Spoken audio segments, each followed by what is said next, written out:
Hello everybody and welcome to Spud Stories. This is a place where I bring you some of the internet's favourite stories from around the world, looking into things like tales from the front desk, malicious compliance, housing owners' nightmares, crazy Karens, nasty neighbours, not to forget some petty and pro-revenge, as well as anything I find along the way that I believe you beautiful people will enjoy listening to. If you find anything today makes you smile or laugh or shudder, then please consider tapping the like and subscribe buttons to help spread some of that joy around and to help grow the channel. But please remember, you will always have my gratitude just for being here. All that being said, let's get into today's first story.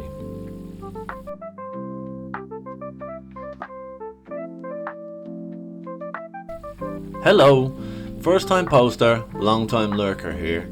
I have read stories posted on here for a few years now. Everyone really captures the hospitality experience so well. I thought I'd share one of my stories, and perhaps some more later down the road. This story is set during Christmas. Back when I was new to night audit work, I had barely worked 3 weeks. I was at a decently large 300 room hotel of one of the larger brands, where we did night shifts completely solo. I started working right before Christmas and New Year's, and management had scheduled me to work both these holidays. This all happened on Christmas Eve. The shift started relatively peacefully. We were at about 60% capacity and most of our guests were in their rooms. A guest comes to check in, my last one for the evening. Due to it being winter and the building being a bit poorly insulated, most guests get a portable heater to their room if they request it. This final check-in asked for one. These fans were cheap but got the job done, as long as you did not plug in more than one per room. I happily provided it to my late arrival. We had a list to keep track of these fans, as we only had a limited amount and needed to take them out of each room when a guest checked out. Some time passes and now it's around 1:30 a.m. when I get a phone call. It was a guest from the 6th floor complaining that the power had went out in her room. They called me from their personal cell. In my usual tone, I go, "I'll get right on that. I'll be with you in a minute." Usually these outages are localised to a single room, so I go up to fix this. However, before I can leave the reception, I get a call from another room on the same floor. When I get to the 6th floor, I can't see anything. All power is gone. I head to the main switch box for the floor, flip a few switches, and everything is restored. I then head down to my desk thinking I can get back to my reports. As I exit the elevator into the lobby, I see a couple standing there. From body language alone, I can tell that they are angry. I don't even get my foot out of the elevator before the wife starts yelling at me. "Do you work here?" I calmly ask what the issue is. The husband then starts talking with a raised voice that echoes through my lobby. "We booked this day months ago to celebrate Christmas, and a few moments ago the power went out in our room. How do you expect us to enjoy our stay in the dark? Fix this right now."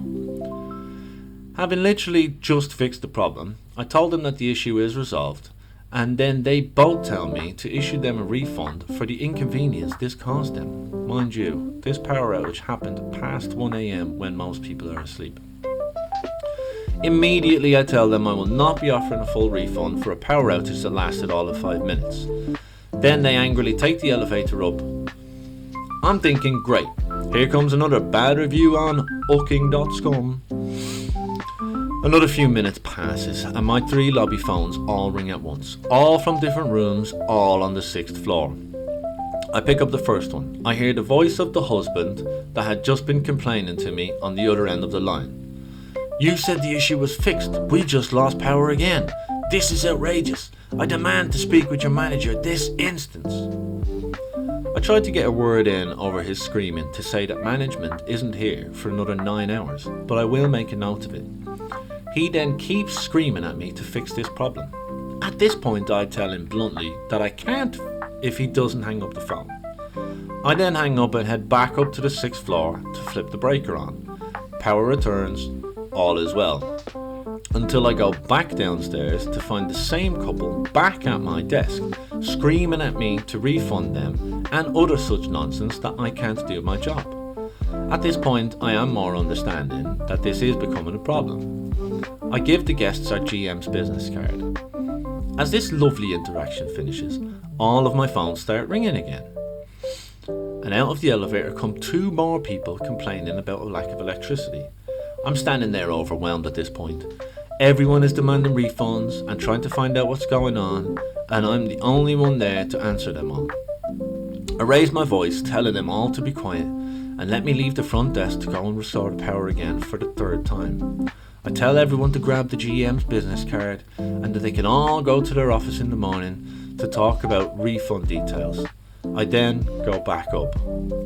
This time, forced to take 6 flights of stairs, as all the guests were angrily hogging my only elevators. Anyway, I'd rather take the 6 flights of stairs than be trapped in a metal box with pissed off guests. Making it up to the floor, it's the same. Power on and then back down to the lobby. The power shorts 3 more times. Total of 6 times in 1 hour. Then the realization hit me. The late arrival I checked in. I gave him a fan, but forgot to check if there had already been one given to the previous guest. We had a list of rooms that got the fan. Housekeeping did not remove them because guests who stayed for longer would complain that their heater was gone. And on the list I find that the previous guest who stayed before the late arrival had got a heating fan as well, that housekeeping probably left in his room. I then called the guest. He had called during one of the many outages, so I knew he was awake. I asked if he happened to have 2 fans in his room, and he said yes. I asked if both were plugged in. He said no, because every time he tried to do that, the power would go out. In my head, I was screaming as he said this to me. He did not mention these details when he called me earlier. I asked the guest if I can come up to take one of the heating fans. He said that I could, since one seemed to be broken. All this headache and stress caused by 2 small heating fans and a lack of organisation. Wow, well this one has a little bit of everything, doesn't it? Obviously the guests have just gone off the rail straight away, no problem. I have to hand it to OP here, the work done in such a short space of training, to be alone there. I think they've handled it absolutely wonderfully.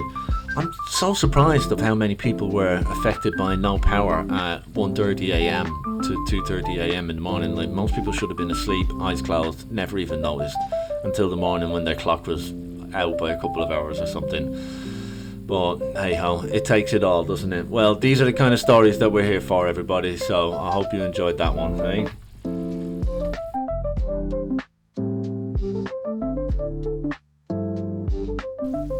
So, I can talk about this now that it's been resolved. A few months ago I had a walk-in around 11:30 p.m. I greeted him like I should, and he mentioned he was looking for a room with 2 beds. I gave him the price, which was really low that night. I think somewhere around 129 for a double queen bed at the Trial Lawn Hotel by Lariat. When it came to discussing breakfast, I informed him it wasn't complimentary because it's not a buffet. It's made to order, restaurant style, so they paid a bistro essentially.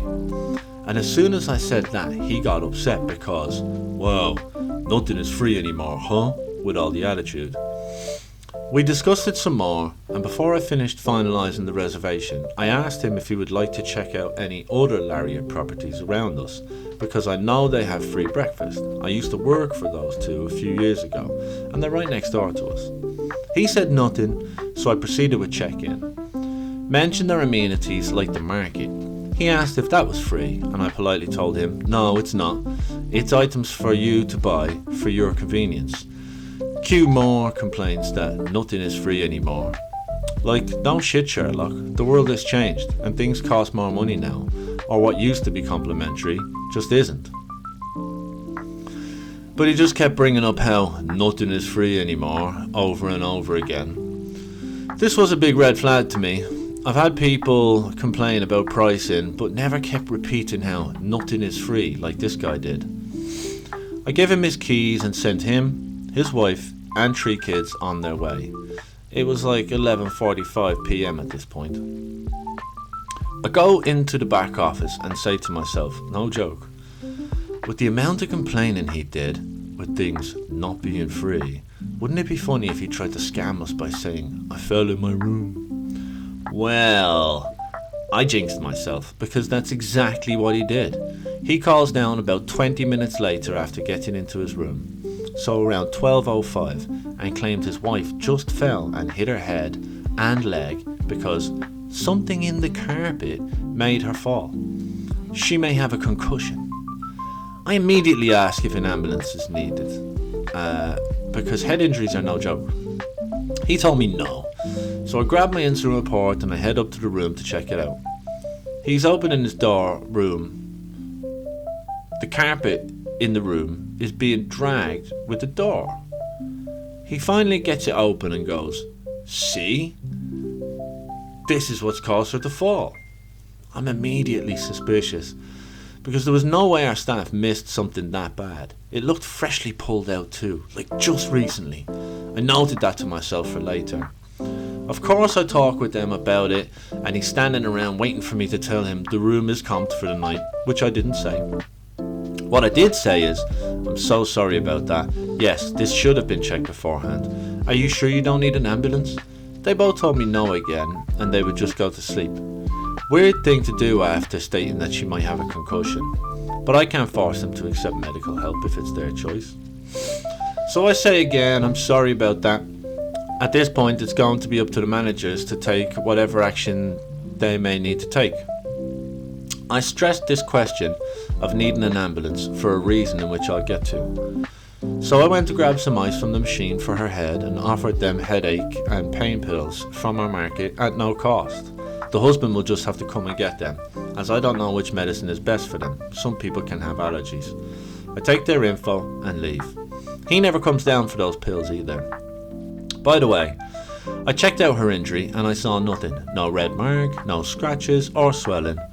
And she was on her cell phone chatting it up with a friend of hers after just hitting her head and being in so much pain. I go back to the desk and note everything, and when management got in the morning, informed them of what I thought about how the carpet looks to be done by them. Cut to about 1 week later, management informs me that they need a statement from me because those two have been trying to just have hotels insurance give them money.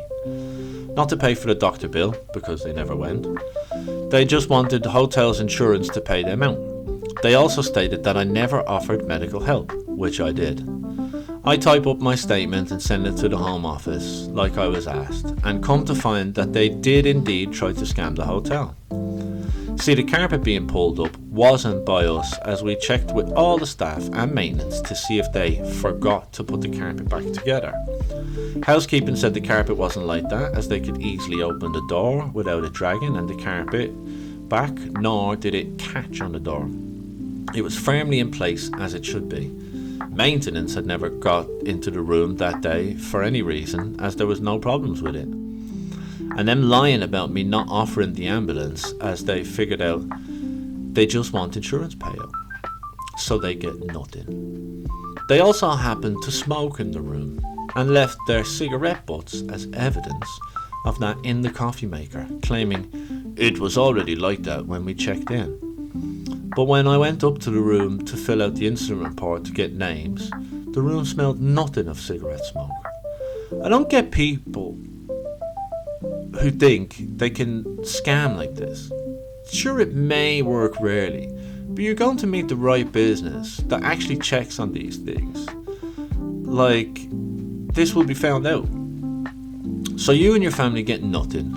He's now free to choose another hotel to scam because he's banned from here, and our Home Office gave them nothing on their end either, as they declined medical help twice. Oh right, and they had to pay more due to smoking in the rooms too. Bonus. Well, this one's extra brilliant, isn't it? Like, not only have you got scammers, bad scammers, you've also got like smoking in the room. Absolutely ridiculous. You haven't been allowed to smoke in hotel rooms since forever now at this point. On top of that, smoking in the room with small children in the room.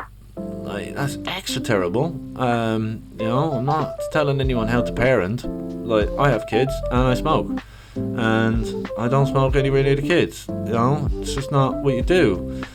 I'm glad I didn't get anything out of it, and I have to say, absolutely wonderfully played by OP on this story.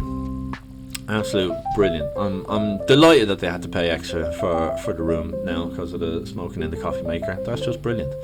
But anyway, what can you do?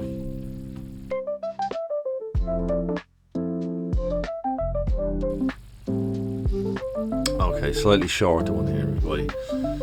One of the worst parts of working at the front desk, at least for me, is the people who realise you're a captive audience and they take advantage of that. Some of them want to preach at you, others just have a million thoughts in their head and they want to make sure all of them come out with you, whether you like it or not.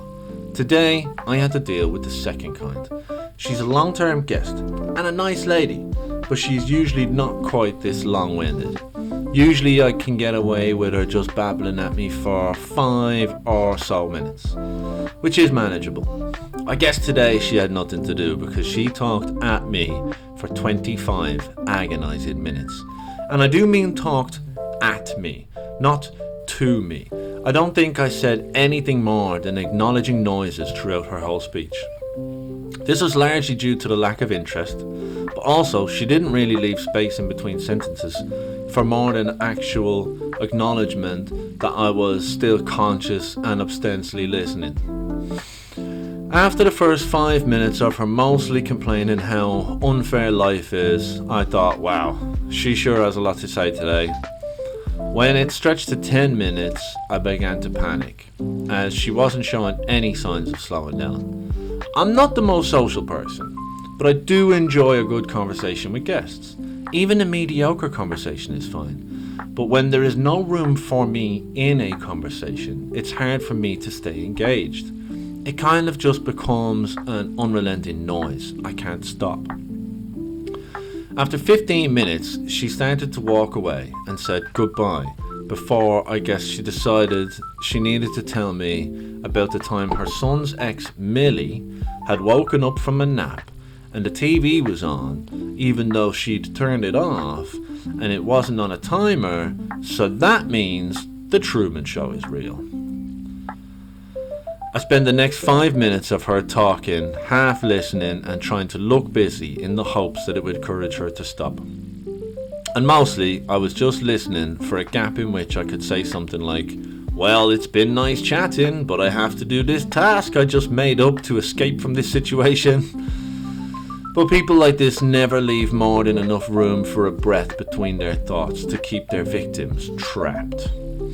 When trying to look busy didn't work, I tried to find a website that I could use to make the phone ring, but I couldn't get it to work because you have to key in a number to have the call go to the desk rather than to reservations.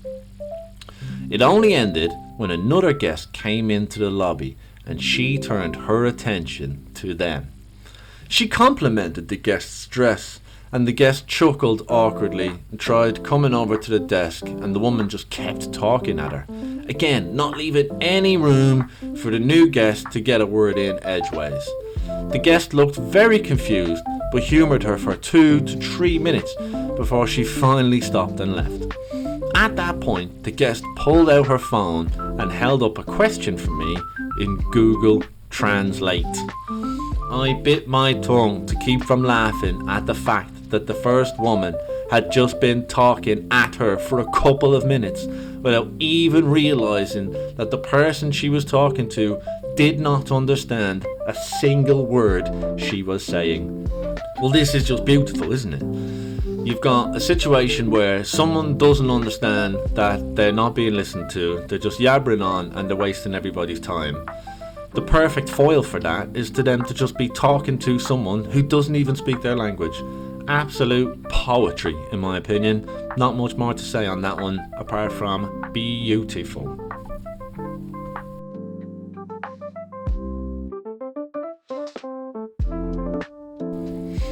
So, this is not a hotel story, but a library one. However, I'm still working at the front desk, so I hope it counts.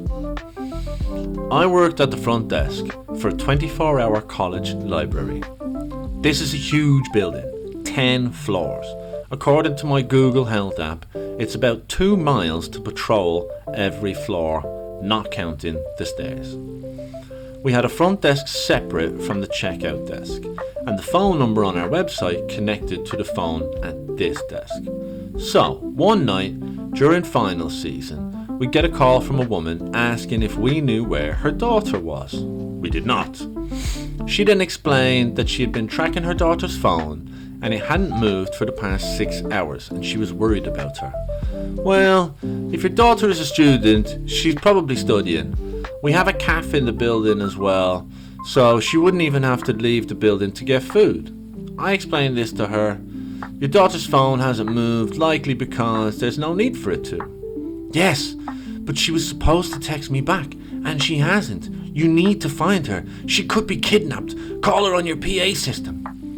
I explained that we did not have a PA system like that. Our PA system can only do pre-recorded messages.